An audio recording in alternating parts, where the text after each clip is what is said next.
Saludo muy especial a todos los asistentes en esta ocasión, aquí con la hospitalidad del Instituto Colombiano para la Igualdad de Oportunidades, con la generosidad, por supuesto, de nuestro amigo Agustín Valencia, quien nos facilita estas instalaciones. El Círculo de Pensamiento Ambiental, que congrega a varias organizaciones ambientalistas, Biodiversidad, Monaya, Nueva Luz, Huella de Agua, Urbanidad Nativa, la Casa de Pensamiento Crítico. Pues nosotros insistimos en esta quimera de hacer unos conversatorios ambientales. Esta es una tarea, dijéramos, un tanto quijotesca, y nosotros estamos en la pelea siempre de buscar el lugar más adecuado. Y por supuesto que tenemos que reconocerlo, siempre tenemos un poco más de éxito cuando la convocatoria la hacemos en la Sociedad de Mejoras Públicas. Pero la Sociedad de Mejoras Públicas siempre tiene sus vaivenes, sus dificultades, sus negaciones, y no nos permiten a veces, ni siquiera pagando, estar en esos lugares. Pero bueno, en esta oportunidad estamos organizando de una serie reciente que no comprende 2 años, el 11º conversatorio ambiental. Y en este conversatorio ambiental hemos querido hacer el prelanzamiento, por así decirlo. El libro apenas acaba de ser entregado ayer, en prensa, como dicen, de este libro, Partidos Políticos y Populismo. Este no es el último libro, sino el más reciente libro de Alberto Ramos Garviras. Uno siempre dice el último como si el personaje ya no fuera a escribir más. Alberto Ramos Garviras pues nos entrega esta obra. Ya Alberto ha sido un hombre dedicado a la escritura. Los que no lo conocen, pues Alberto es abogado de la Universidad Santiago de Cali. Es un hombre que en los primeros tiempos, aprovechando unos aprendizajes en España, estudió cine y se volvió crítico de cine, pero además también deambuló en el tema de los derechos humanos y se desempeñó, que ese fue como su segundo cargo después de estar en el IDEMA, si mal no estoy, como personero delegado para derechos humanos.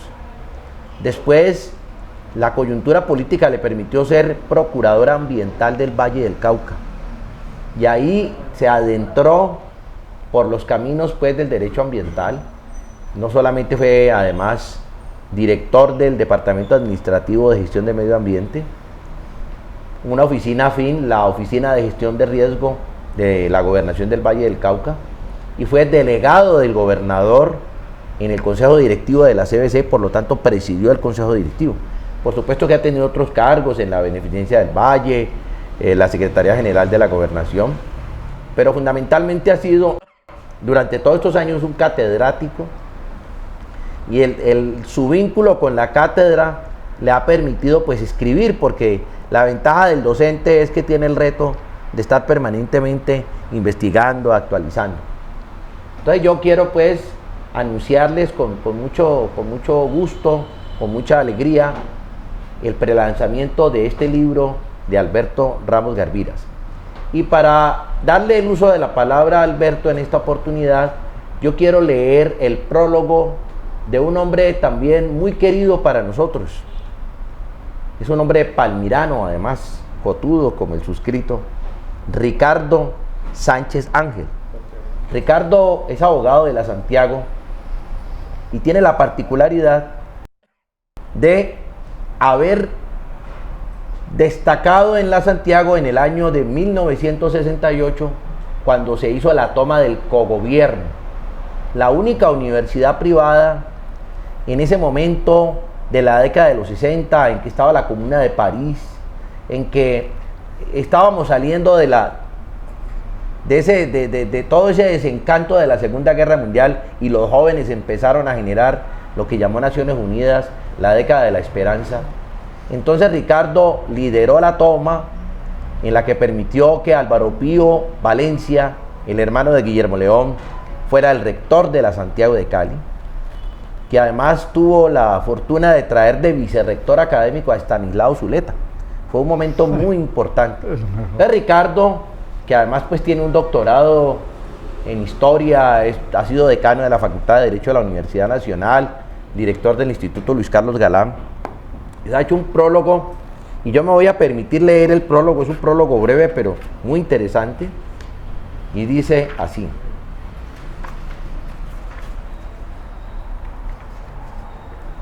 prólogo, la democracia al garete.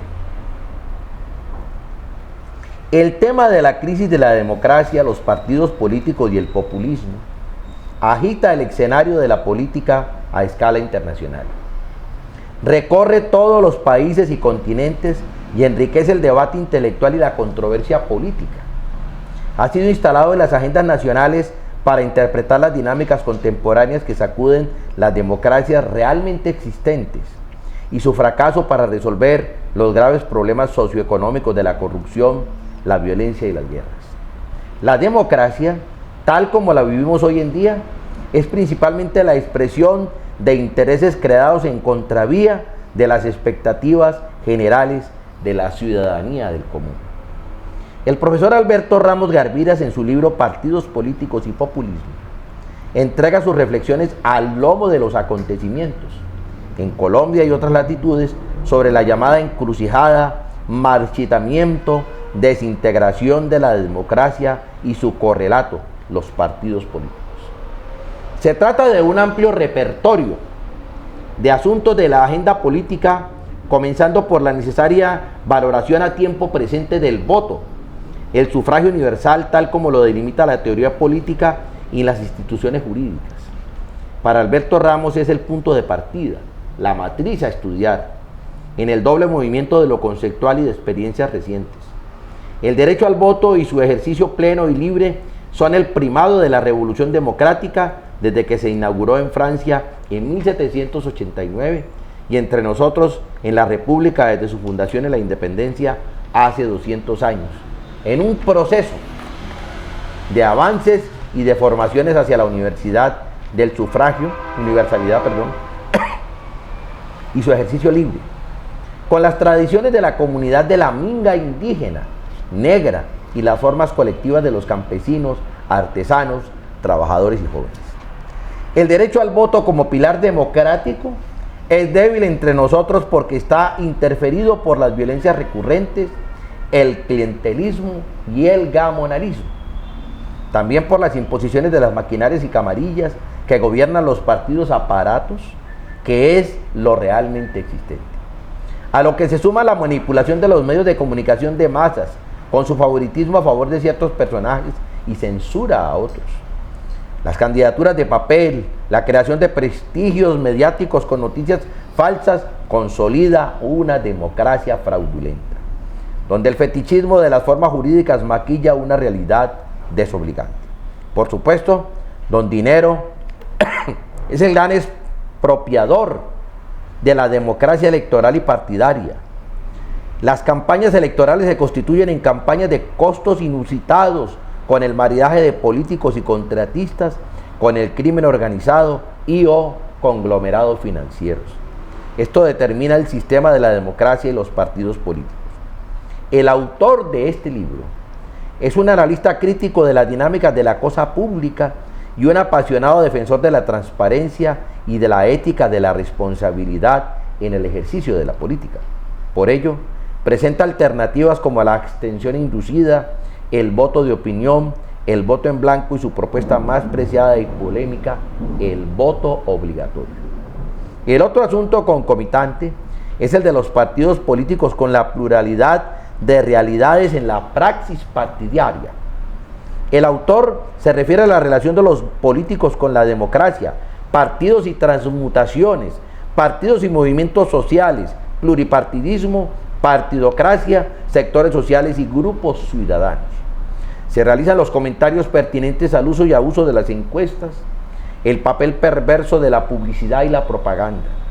Al igual que la reforma política, se discute teniendo como trasfondo el anacrónico sistema electoral. La dialéctica partidista que presenta Alberto Ramos es múltiple, como la realidad lo demanda. De allí su escrutinio sobre las coaliciones, el bipartidismo, el multipartidismo, la polarización y la fragmentación.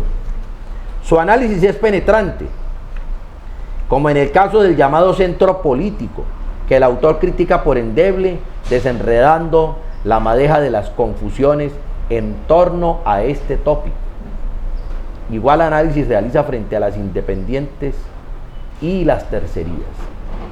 También su curiosidad indaga sobre el renacimiento del protagonismo de las iglesias cristianas en política. El tema de la oposición es de obligatoria referencia en una consideración integral de la democracia y los partidos políticos. La fórmula de la democracia como el gobierno de las mayorías se completa con el respeto a las minorías. La ecuación es completa o no existe democracia. Sobre esto hay un escrutinio en este libro que se da desde el análisis constitucional y el proceso de paz con la FARC, hasta el estatuto de la oposición y la reforma política. El caso de las FARC como partido político que viene desde la subversión a la legalidad y el del Polo Democrático y el Partido Verde que se crean desde la rutina de la legalidad como aparatos electorales con protagonismos actuales están presentes. El desafío del populismo lo aborda este libro desde distintas perspectivas y comparando varias experiencias presentes en la escena internacional actual. De ahí sus acotaciones a los meteóricos ascensos al poder de Donald Trump en Estados Unidos, Bolsonaro en Brasil y antes Álvaro Uribe en Colombia. Pero igual precisa los significantes vacíos como el del llamado centro político, lo que requiere indagar sobre los contenidos del populismo entre las exasperaciones sociales y culturales. Alberto Ramos, con razón profesa la actualidad de la diada izquierdas-derechas. Es desde allí donde el arco iris de la política se despliega y permite los matices, las modulaciones y los radicalismos. La izquierda puede ser moderada como centro izquierda o extrema izquierda, al igual que la derecha. Esto sucede con los populismos, que son de derecha a izquierda, y desde allí se pueden observar con precisión sus modulaciones. Para ello se requiere no solo considerar lenguajes y símbolos, sino los procesos reales en la configuración de las fuerzas políticas y sus programas. La clave estuvo y está siempre en los grandes temas de la libertad, la igualdad y la solidaridad. Los populistas de izquierda serían Lula, Hugo Chávez, Evo Morales y Gustavo Petro. La razón principal de la reaparición del populismo y la eclosión de otras formas o variables del populismo es el deterioro de la democracia. Si la democracia funcionara, imperaría el interés general, porque ese es el sistema creado por la voluntad general y sostenido por la soberanía nacional con la participación de todos a través del voto. La democracia como sistema político y la Constitución como institución que la garantiza no son responsables de su propia impotencia. Existen otros factores de orden histórico estructural que están determinando la debacle democrática. Bueno, yo sí sugeriría, porque estamos más ansiosos de escucharte, Alberto, eso sin duda pues es un prólogo muy acertado, pues es que Alberto es un estudioso, pero nuestro amigo Ricardo Sánchez pues lleva también muchos años en esta cosa. Entonces yo voy a irme a la última página de la presentación, pues porque además necesitamos ganar unos tiempos para que ustedes puedan participar al final de la presentación. Y dice: la democracia vivió sus oleadas de deterioro y estrechez, dando paso a la consolidación de regímenes y políticos bonapartistas. Lo que Carlos Marx estudió luminosamente en el 18, Brumario de Luis Bonaparte, se consolidó en el devenir de los tiempos. Los aparatos de fuerza, la conversión del presidencialismo en autoritarismo, el orden sobre las libertades, como en el diálogo en los infiernos entre Maquiavelo y Montesquieu, son rasgos centrales de esta dominación. El poder social y económico y sus aparatos culturales y políticos se diversificaron haciendo más compleja la dominación. Los periódicos forman parte del sistema político en su historia y su importancia no dejó de crecer aún en esta época de la revolución de las comunicaciones, de la preponderancia de lo virtual que captura los ojos y los oídos con las computadoras, la televisión y la radio. la queja democrática, la querella por su marchitamiento, encuentra su alternativa en la otra democracia, la que anunció Lincoln, como el gobierno del pueblo, por el pueblo y para el pueblo, el autogobierno, la participación decisoria y deliberativa, la horizontalidad con contrastes de la información, la opinión, el control del Estado y la economía, son los rasgos centrales de la agenda hacia la democracia genuina. Tales propósitos están articulados a la superación del racismo, el sexismo, la opresión y la explotación. Los tiempos exigen pasar de la economía moral con su indignación a la crítica de la economía política con la planificación democrática que propicia la abolición de la explotación. En el orden internacional, la conquista de la paz permanente, los derechos humanos y de la naturaleza con una ecosofía que guíe las acciones de los trabajadores comunes. Alberto Ramos es un escritor público en permanente ejercicio de la crítica sobre las ideas y costumbres políticas, combinando objetividad con veracidad y valoración. He dicho. Bueno, este es un gran prólogo del maestro Ricardo Sánchez, y así las cosas, le damos pues el uso de la palabra a Alberto para que nos cuente sobre su más reciente publicación, Alberto. Pues muchas gracias a Armando Palau, quien ha organizado este prelanzamiento.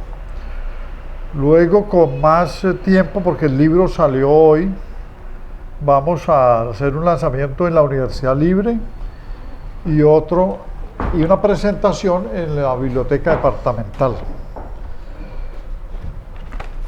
La importancia pues del tema me llevó a dedicarle varios años a la investigación, más de 5 años.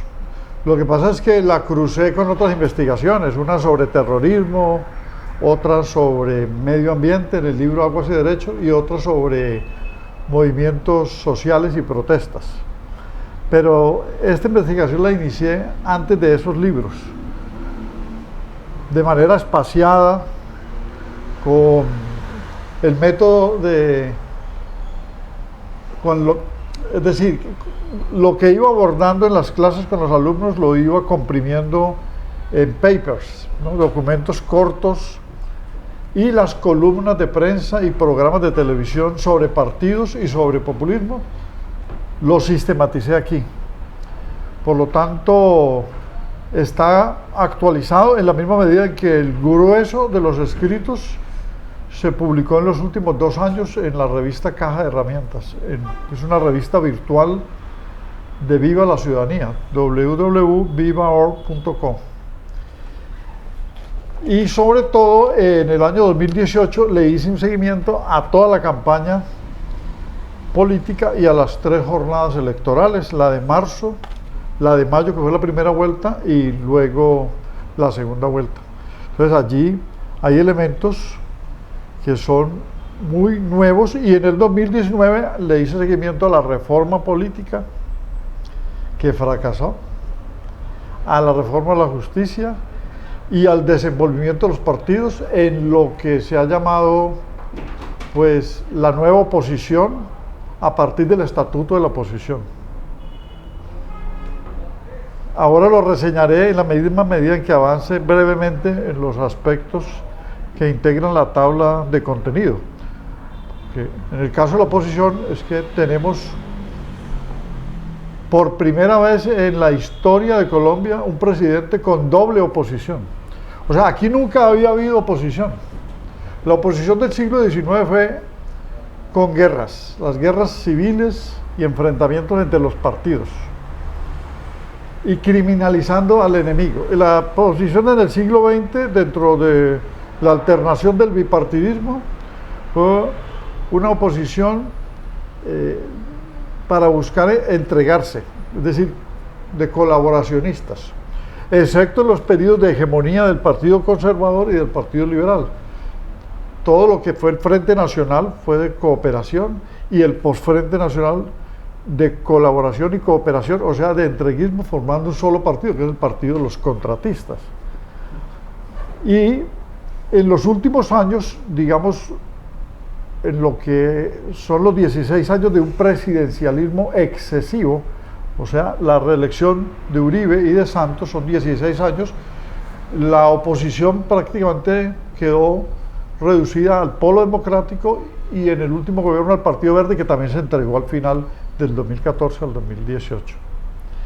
Pero fue una posición muy tenue porque hubo en los dos gobiernos lo que llaman una aplanadora. Todos los partidos se transmutaron, fundamentalmente el bipartidismo, cambiaron de nombre y se volvieron uribistas. O sea, disidencias del Partido Liberal y del Partido Conservador fundaron nuevos partidos y quedaron en las columnas, sí, el Partido Liberal y el Conservador, pero también entregados a los dos presidentes, excepto el Partido Liberal, que fue expulsado del gobierno de Uribe porque él era un liberal, y en retaliación por no haberlo nominado en el 98, sino a Serpa, entonces ganó en el 2002 y abortó al Partido Liberal del gobierno, pero entraron muchos liberales a ser parte de Cambio Radical, Alas Equipo Colombia, Colombia Democrática, Convergencia Ciudadana, el Partido de la U, liberales y conservadores con fachadas nuevas. Y hoy, en el caso de Duque, obteniendo el poder de parte del presidente Uribe por un partido nuevo que tiene 4 años de fundado por él, que le hizo oposición en el segundo gobierno a Santos. La propuesta se nota es de un partido hegemónico, o sea, tomarse todo el poder y excluir a los que han estado buscándolo en los últimos 16 años y en todo el Frente Nacional y antes del Frente Nacional y durante el siglo XX, para él tener un partido único, que es el Partido Cambio Democrático, que toma el nombre del primer partido después de la muerte de Franco, que es UCD, la Unión de Centro Democrático, que fue el gobierno que lideró Adolfo Suárez en la transición hacia la democracia después de 39 años de franquismo. Pero esa exclusión que creó una oposición desde el 7 de agosto, que es la de los partidos de izquierda, hace que los partidos con el estatuto nuevo de la oposición, independientes, o sea, que no están en la oposición, se declaren también en oposición porque no encontraron, después del 5.º mes de gobierno, ningún guiño ni ningún llamado al gobierno, que era la práctica de todo el siglo XX y todo el siglo XXI, es decir, abortados.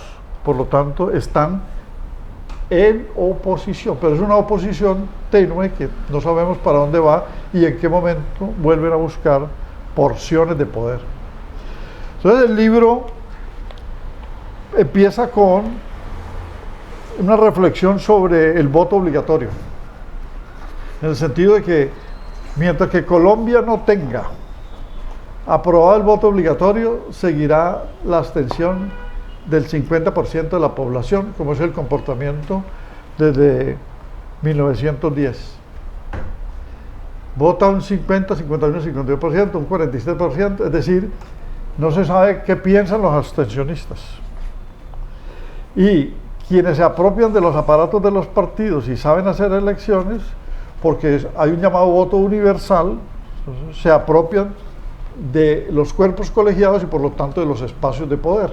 Y la gente pues queda excluida porque no participa.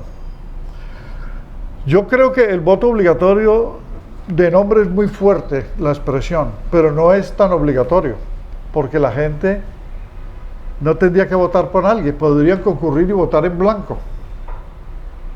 Pero eso serviría para hacer más legítimo a quien salga elegido por la forma del sistema electoral para lograr los escaños en los cuerpos colegiados y lograr la misma presidencia de la República. Entonces no es obligatorio sino de nombre. Sería obligatorio concurrir, o sea, ir a las urnas, pero no votar por alguien. Podrían votar en blanco, porque el voto en blanco tiene validez. Digamos que ese es el sumum del primer capítulo donde se habla del voto obligatorio y de el voto no marcado, ¿no? Y del voto no marcado, y además de los defectos del voto, que son los votos nulos, y de la abstención, que es una incógnita. La abstención sigue siendo una incógnita en Colombia, porque uno no sabe si están rechazando el sistema o es que ni se dan cuenta, o la cultura política hace que su comportamiento sea de total mutismo. Bueno, la relación partidos políticos y democracia, que está en el capítulo 2, es que sin partidos no puede funcionar el sistema político. O sea, que los partidos son los que permiten a la gente concurrir a las urnas, elaborar políticas públicas, y son la correa de transmisión entre el Estado y la sociedad. Pero el mismo ausentismo, la abstención, hace que los partidos políticos se vuelvan una partidocracia, o sea, se apoderen del Estado, y por lo tanto se apoderan de la democracia y malforman la democracia, en la misma medida en que no hay un comportamiento de los partidos para significar que la cultura política ha avanzado o que la democracia se ha modernizado, porque están en manos o de las mismas familias de siempre, o de quienes saben hacer las elecciones, o de quienes saben financiarse, y como decía algún autor, tenemos una democracia hereditaria, porque si bien es cierto que según una monarquía civil, pues. Max Weber, una monarquía civil, porque pues las formas de poder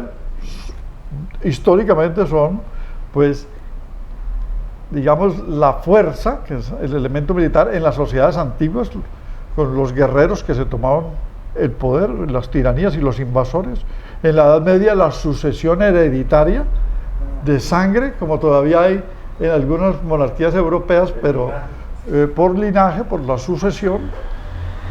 Y luego el sistema electoral, que hace que el voto es el que decida. Pero resulta que aquí en Colombia hay una particularidad, que como la gente no vota, se apropian del voto de la gente los gamonales, los políticos, los caciques, los jefes, y hay una sucesión en las alcaldías, en la presidencia y en el Congreso. Si alguien se jubila, por ejemplo Gerlain, pues tiene sucesores, y todos tienen sucesores, la esposa, etcétera, etcétera.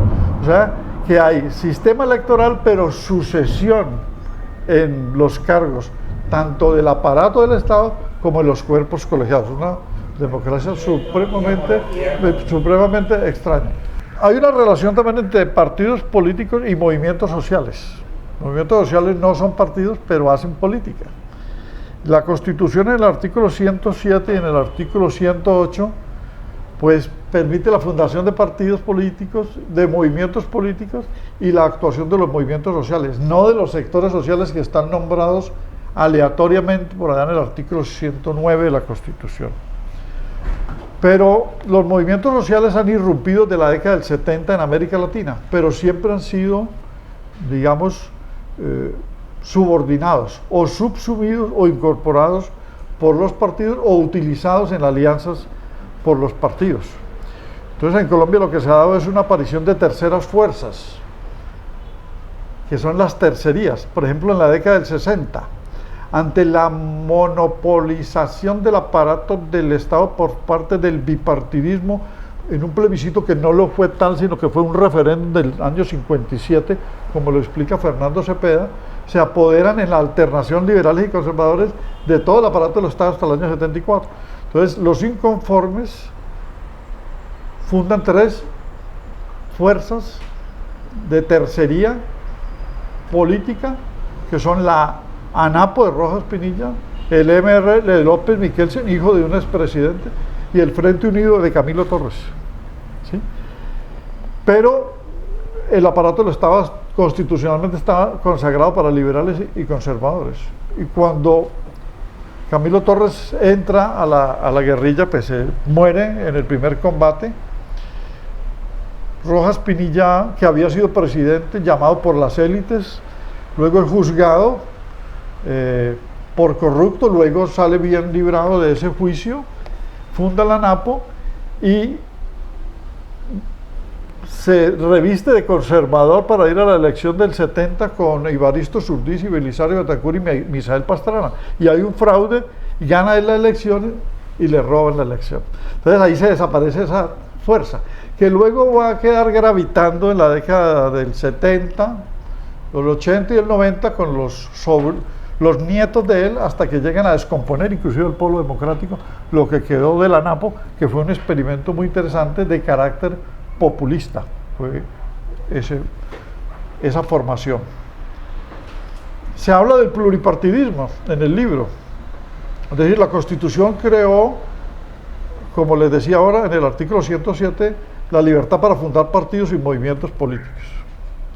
Entonces Colombia es un Estado de derecho, además social de derecho, que es otra categoría, pluripartidista, pero sigue siendo bipartidista. O sea, desde el año 91 somos pluripartidistas en la Constitución. Pero como estas fuerzas, los partidos que han aparecido desde el 2003 por el acto legislativo y en el 2009, reformas constitucionales, había al año 2002 62 partidos. Hasta fracciones políticas tenían personería como partidos. El Coraje Antioqueño, que es de Valencia Cosio, era un partido, era una fracción del Partido Conservador Antioqueño. Y así en todos los departamentos. Cada departamento tenía 3 o 4 partidos, es decir, las fracciones del conservatismo y del liberalismo tenían personería jurídica. Por fuera de que el tronco, que era el liberalismo y el conservatismo, tenían su personería. En el 2002 habían entonces 62 partidos. La reforma del 2003 los hace que se reduzcan y quedan 13 partidos. Y hoy tenemos más o menos 12 o 13 partidos. Pero 3 o 4 no están bajo la órbita ni de Uribe ni de Santos. Y los otros se habían transmutado, o sea, como Transformer, y se habían vuelto de ellos. Hoy ya se le desbandaron otra vez a Santos. O sea, así como todos fueron uribistas, todos fueron santistas, ahora son duquistas, pero son otra vez uribistas. Es decir, un aspecto metamorfoseado, o sea, una metamorfosis de los partidos, pero sigue siendo Colombia bipartidista. O sea, el pluripartidismo quedó en el Polo Democrático, que se desvaneció un poco por el problema de la investigación del carrusel de la contratación en Bogotá, y el Partido Verde, que fue la mayor ilusión. También hay un capítulo dedicado al Partido Verde en el 2010. Nace a finales del 2009, pero irrumpe la ola verde en el 2010.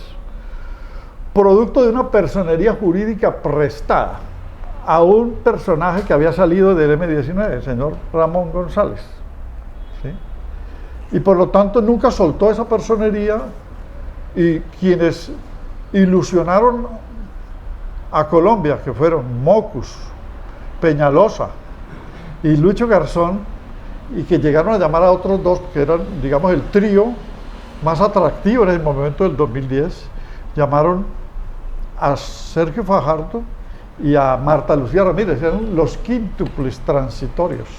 Pero Fajardo nunca se integró realmente al Partido Verde, coqueteó con el Partido Verde, pero quienes lo dirigieron fueron Mocus, Peñalosa y Lucho Garzón. Y los tres fueron un desencanto. Perdió el Partido Verde 2 veces la presidencia de la República. Yo lo narro en el capítulo. Y las 2 veces frente a Santos. Y tenía la presidencia en las manos, porque Santos era el personaje incubado por Uribe en el 2010. O sea, su ministro de Defensa, que lo volvió presidente. La ruptura hizo que entonces abortara él a Uribe, como Uribe había abortado al Partido Liberal, y se apoderara del aparato del Estado. Pero el Partido Verde perdió frente a Santos porque Mocus no fue capaz con la campaña política, y Peñalosa resultó ser el único ambientalista de los tres que no era ambientalista. Por lo tanto, un Partido Verde sin discurso verde.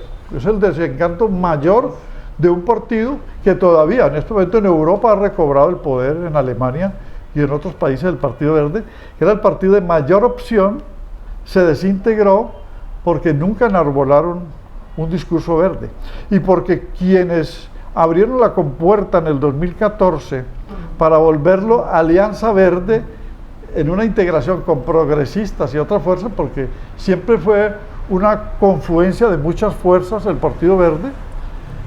Allí golpearon a los dirigentes regionales, desconocieron a los dirigentes regionales, y otros que nunca fueron verdes, como el señor Jorge Iván Ospina, y así muchos en varios departamentos, en el momento oportuno aparecieron a hacerle daño al Partido Verde, porque todavía no tienen ni siquiera ese discurso verde. Es decir, la gran opción en Colombia para que el pluripartidismo en verdad aflorara fueron el Polo y el Partido Verde, porque lo otro ha sido todos partidos de fachada, ¿sí?, de nombre, pero son bipartidistas reacomodados, y han sido un desencanto. Entonces, han quedado solamente figuras importantes del partido.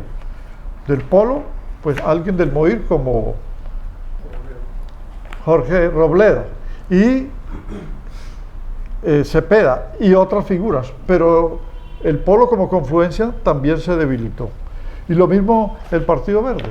Quedan algunas figuras, pero el partido todavía no es funcional, aunque es el único partido que podría regenerarse, ¿sí? Por lo tanto, el pluripartidismo no ha operado debidamente.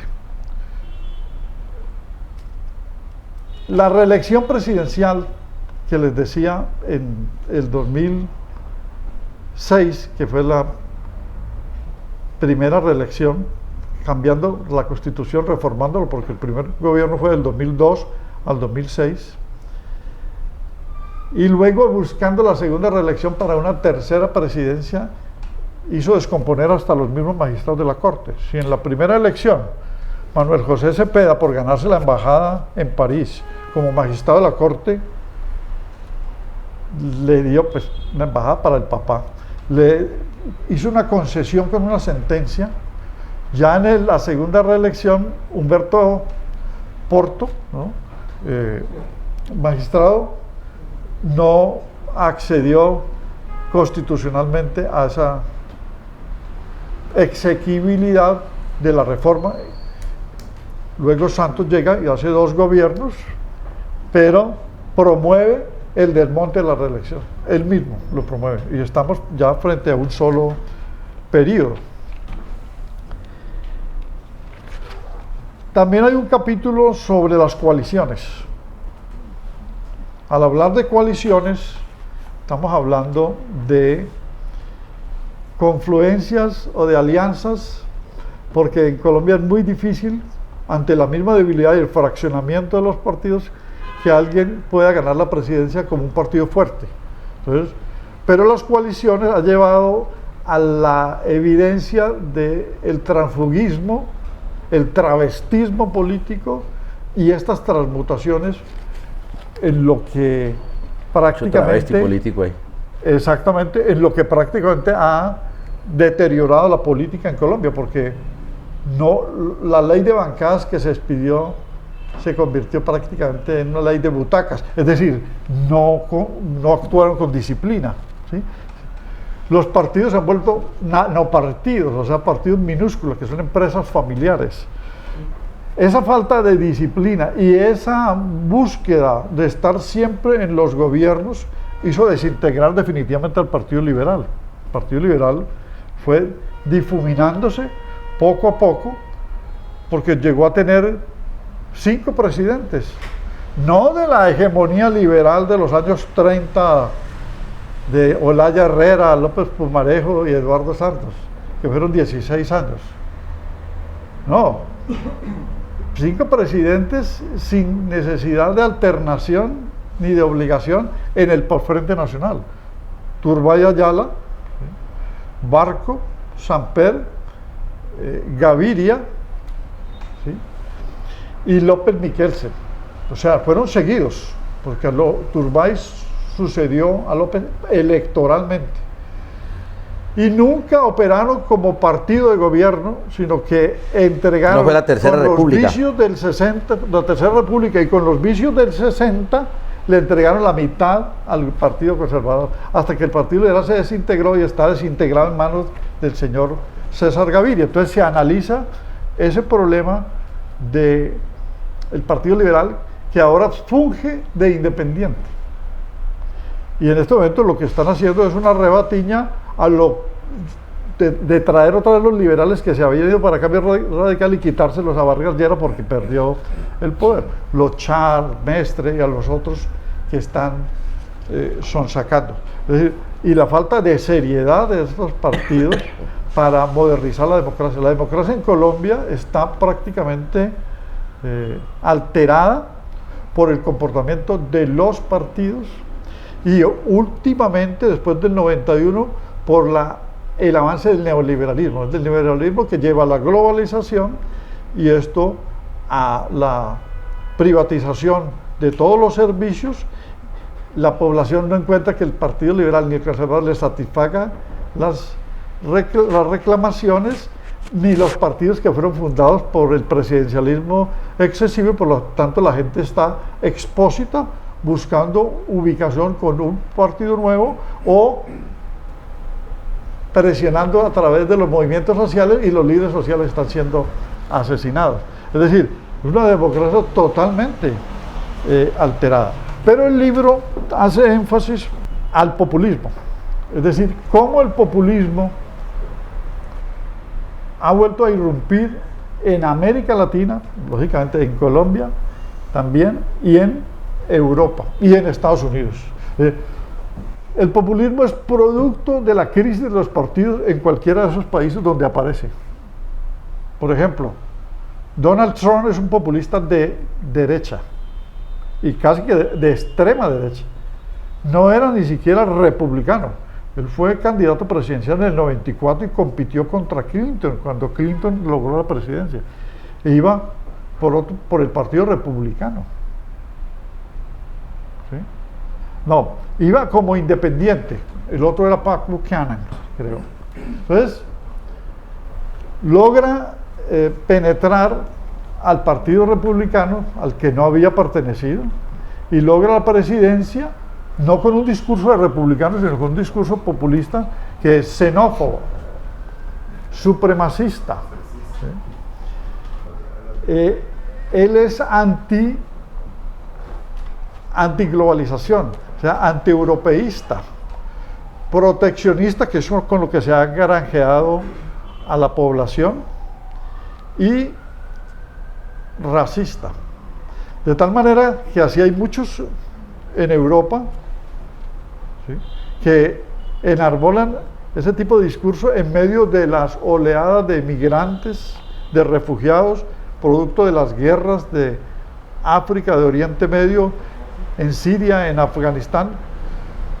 Todas estas personas que deambulan y han creado una crisis humanitaria, los xenófobos hacen política contra los refugiados. Es el populismo de derecha. Por ejemplo, en Italia en este momento están en el poder dos partidos distintos, pero lograron vencer a los socialdemócratas y a Berlusconi, que también había sido un populista, pero de derecha. Está la Liga del Norte y las 5 estrellas, ¿sí? Matteo Salvini y Luigi De Maio, ¿sí?, no tienen afinidades. Pepe Grillo, no tienen afinidades entre sí, pero comparten el gobierno, y son dos populistas de derecha y de izquierda, que se unen para un gobierno que seguramente no les va a resultar muy bien al final. La señora Le Pen casi que llega al poder, si no es por la suerte de Macron, que resultó ser un derechista neoliberal disfrazado de centro. Lo mismo que en Colombia. Todos querían ser del centro en la campaña del 2018, cuando el centro, en medio de las disputas de los dos sectores de izquierda y derecha, el centro se desvanece. De tal manera que hay unos 16 subtemas dentro del capítulo 9 que hablan del populismo redivivo, del populismo constitucional, del populismo de extrema derecha como el de Bolsonaro, del populismo moderado como el de AMLO en México, ¿sí?, de los populistas en Colombia, de la historia del populismo en Colombia, y de cómo el populismo finalmente no es que sea aborrecible. El populismo de derecha y el populismo de izquierda hay que estudiarlo por separado, pero el populismo se presenta es porque los partidos pierden la dirección del Estado, ¿sí? Y vuelven cuando los populistas se desvanecen, porque los populistas nunca pueden transformar el Estado porque no agencian la revolución ni grandes reformas, sino que se acomodan y quedan entrampados en el Estado de Derecho por todas las reformas que han hecho las élites en los años anteriores, 30, 40, 50 años. Es inmodificable ese aparato jurídico y por lo tanto los populistas son reciclados al final, pero juegan un papel de transición para que vuelva a los cauces normales de los partidos, pero partidos recompuestos, no los mismos que fueron, digamos, reemplazados por el populismo. Bueno, gracias a la invitación que nos ha hecho el Instituto IDEO y al doctor Palau, ahora tenemos, después de la pausa, a 3 invitados: a la doctora Sara Rodas, al doctor Harold Ortiz y a el amigo Alejandro López Lazo.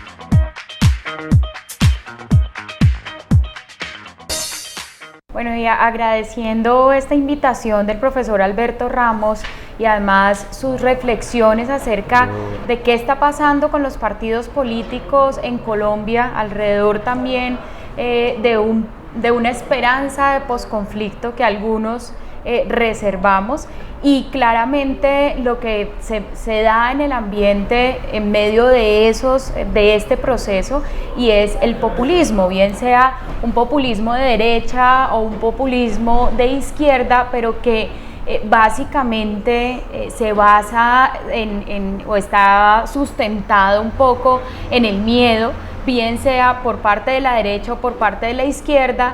Quienes asistimos a las urnas terminamos votando en contra de o con miedo hacia un posible futuro o a un futuro que nos venden quienes están en la contienda electoral. De hecho, un saludo muy especial y muchas gracias por la invitación al doctor Alberto, al doctor Luis Hermes. Y es importante entender, en palabras de Chantal Mouffe, que trata de dilucidar un poco teóricamente el tema del populismo, donde teoriza de que ella plantea que hay un populismo de carácter reaccionario y un populismo de carácter democrático. Y plantea además que la política es una lucha por el sentido, lo que significa que quien quiera, digamos, de alguna manera darle aplicación y solución a una problemática, le va a dar un sentido concreto. Entonces, así como Donald Trump le da un sentido a la pérdida de empleos de los estadounidenses, a los inmigrantes, también le puede dar un sentido de esperanza a través de una formulación de una política pública que fortalezca, por ejemplo, la industria, que ha sido de alguna manera desgastada y devastada por el sistema económico imperante a nivel mundial. Entonces, ella hace, digamos, esa diferenciación entre cómo aplicar una política totalmente diferente, enfocada a la esperanza, y una política enfocada pues a la transgresión de derechos. Pues igual, como diría Bauman, siendo una sociedad líquida, porque estamos convocados en eso y somos además jóvenes, llevamos menos de 30 años, menos de 20 años, de hecho, yendo a las urnas. ¿Vos crees que es posible que en Colombia, teniendo esta sociedad líquida, se dé un populismo pero esperanzador, no basado en el miedo? Creo que en Colombia, de hecho, hay un momento actual donde es el momento perfecto para generar una propuesta política electoral que pueda reemplazar las dinámicas, por ejemplo, el medio ambiente que han tenido los gobiernos anteriores y este gobierno. Puede haber una política donde pueda fortalecer la política de la diversidad, una política de respeto a los derechos humanos que no se está viendo en este gobierno, que pueda haber una política que pueda transformar la estructura económica y transformar sobre todo y garantizarle derechos sociales y aplicación a la constitución política por parte del gobierno nacional. Por tanto, es un momento populista, ¿ya?, en el que estamos actualmente ahora, y que abre la oportunidad de que haya un populismo de carácter no de miedo, sino lo que yo llamaría un carácter democrático. Bueno, pues me parece como importante dentro de la conclusión, al final decir que si bien el análisis y donde estuvimos convocados hoy tenía un tinte desesperanzador porque no tenemos unos partidos políticos fortalecidos, porque hemos elegido con base en un populismo sobre el miedo, sí estamos preparados como sociedad y estamos preparados como colombianos para construir y reconstruir desde ese discurso más sostenible también o sustentable como sociedad y elegir diferente. Bueno, otra de las reflexiones u otras de las reflexiones a las que nos invita el profesor Alberto Ramos con su libro es hacia si en Colombia, por ejemplo, deberíamos transitar hacia un modelo democrático en donde las elecciones pues tengan el voto como un ejercicio obligatorio. ¿Qué opinas de este tema que nos propone también el profesor Alberto Ramos en su primer capítulo del libro? Gracias, Sara. Considero que es una propuesta que evidencia la crisis de un modelo democrático en Colombia, imponer el voto obligatorio, ¿sí?, a raíz de los altos niveles de abstención, que son los dos primeros, los dos apéndices del capítulo primero que trata el profesor Alberto Ramos.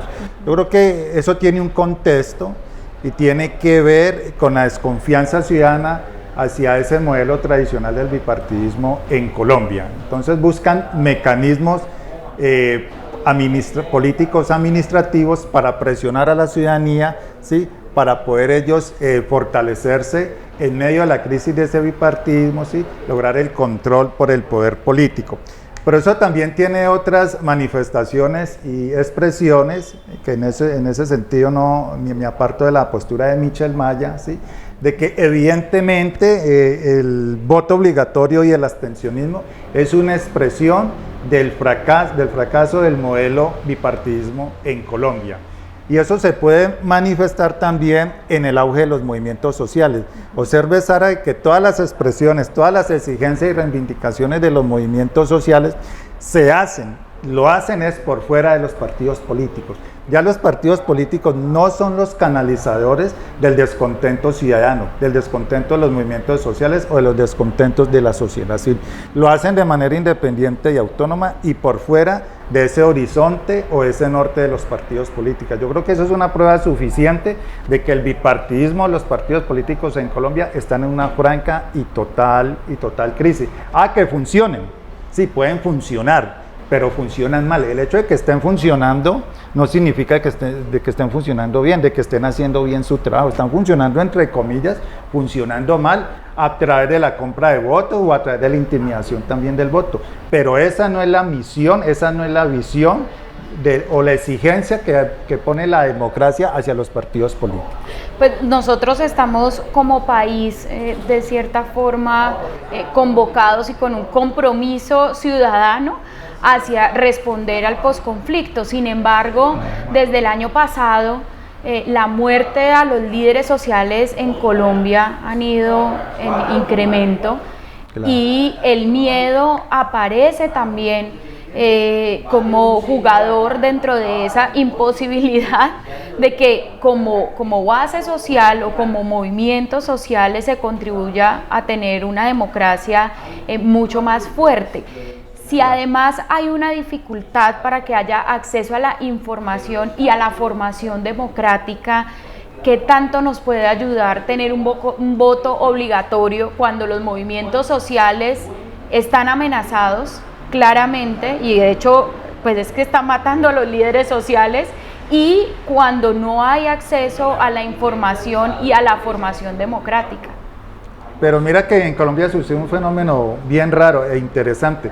A pesar de que la muerte se cierne sobre los liderazgos sociales, sobre la sociedad civil, la muerte no alcanza a intimidar, ¿sí?, el heroísmo y el valor civilista y civil de esos liderazgos sociales. Hoy precisamente leía en uno de los diarios capitalinos, ¿sí?, una apología que se le hace a una lideresa de por allá de Córdoba, hay un pueblo de Córdoba que también está amenazando.